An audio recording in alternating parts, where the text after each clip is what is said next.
So a cutter, depending on what size you make it, you want it a little bigger than the size.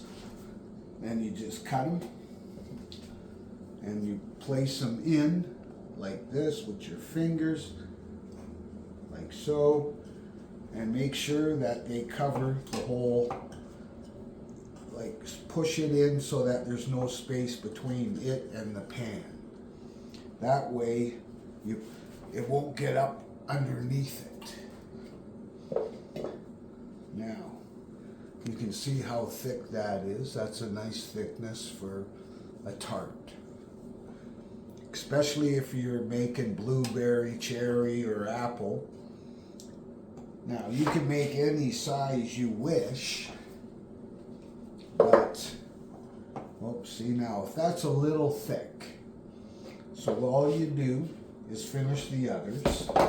Anyone that's too thick, which happens, I mean, hey, even I screw up, okay? Nobody's perfect.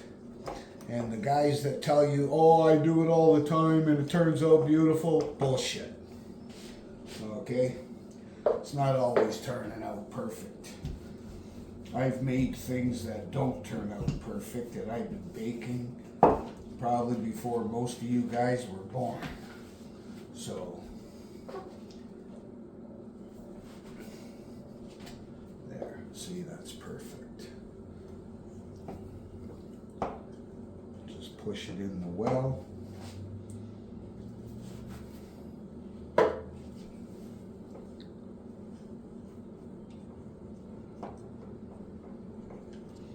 Now, for one that's a little thick, all you do is just pin it out a bit so it's the thickness you want, and recut it. There, now they're all the same thickness.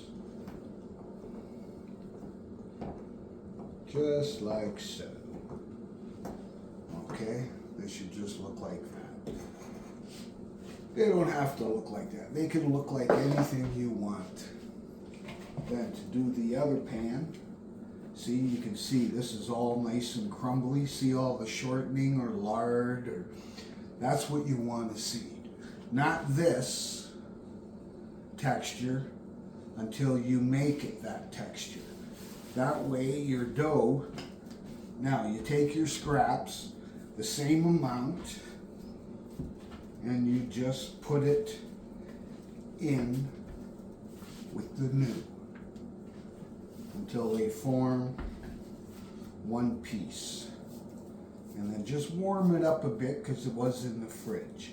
But you can still see all the shortening and lard in it. That's what you want.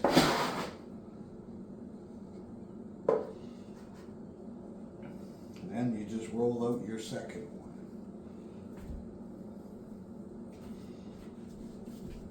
Help it out first. Push it down a little. Flip it over. Just start pinning.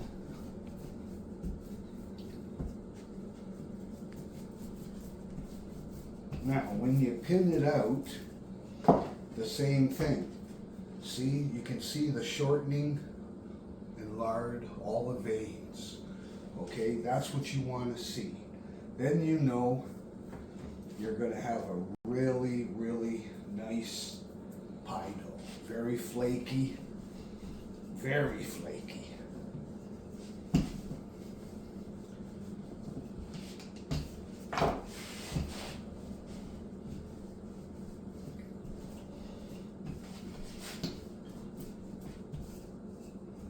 So you just keep rolling, pinning, try to get the edges, because that is usually what's going to be thick.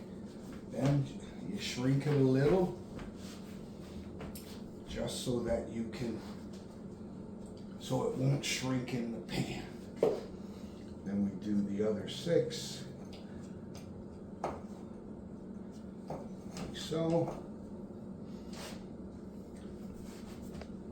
Usually I cut them all and then put them in, but I'm just trying to show you that it's a little butterfly effect.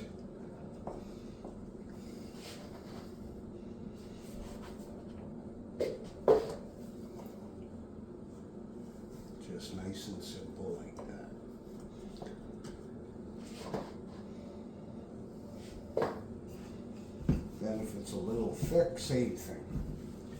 Don't be afraid to repin it, just don't have to add flour. But whatever you do, make sure you shrink it after. It's very important to shrink it.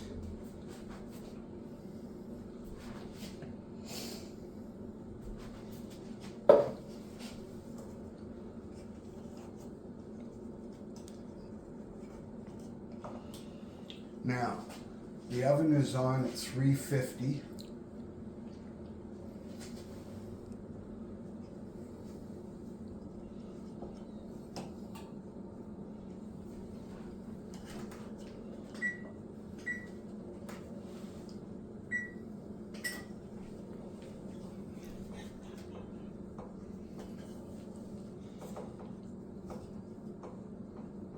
Now, for the apple, it's fine. Oh, let me get rid of this dough. Same thing. You will put that back in the bowl and don't incorporate it now. You wait till you use it to put it with the old, new. If you incorporate it now, that's not a good idea. So for apple, it's very simple. I made this apple mix myself. This is 6 apples cut, brown sugar, cinnamon, little lemon, and you make your own with a bit of cornstarch to thicken. Okay? These you can fill right up.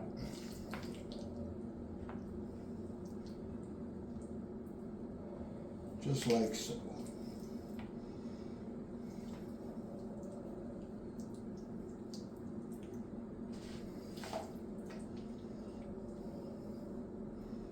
Whoops, that's a little too much.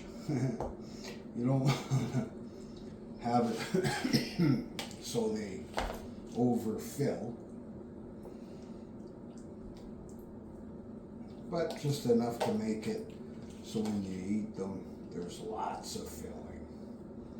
Because the filling will shrink a little just because it's being cooked more. Now, for cherry, blueberry, any of the, if you're buying the pie filling instead of making your own, they get done different.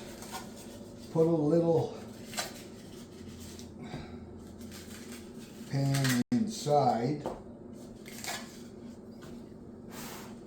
like so, and then these shells have to be baked a bit for about 15 minutes. Then you take these out while these are still cooking, but I'll show you. You take them out, you take these out, you fill it, and these will only cook so that they don't boil. If they boil, they'll boil over and you got a big mess on your pan, they look like shit.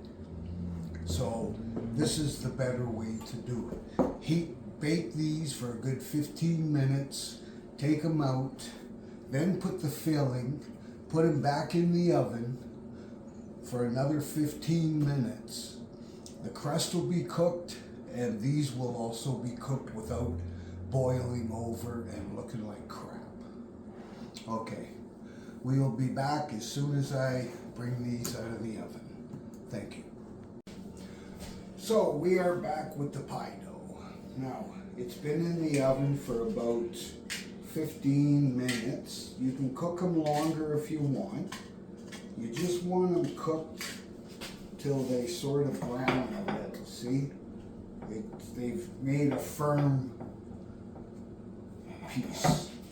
Then, now you can fill them, whichever you want. Me, I like making my own jams and that, but I don't have time right now. And blueberries and that are very expensive this time of year. So, and cherries. You don't have to overfill these. Okay, just make sure it has a lot of cherry or blueberry, whatever one you want to use. And don't be long filling them because you don't want the pan and everything to cool down quick, because it will cool down pretty fast. Now, without burning yourself, just put them back in the oven. They should go back in for 15 to 20 minutes. You'll see them starting just to bubble. That's when you take them out. Okay? Thank you. Now, don't forget that when you are making the dough, you can freeze it for up to 2 months. You can keep it in the fridge for about 5 days. After that, put it in the freezer. Like I said, it'll last 2 months. Okay, and those are good tips. And this is the Grumpy Baker saying bye.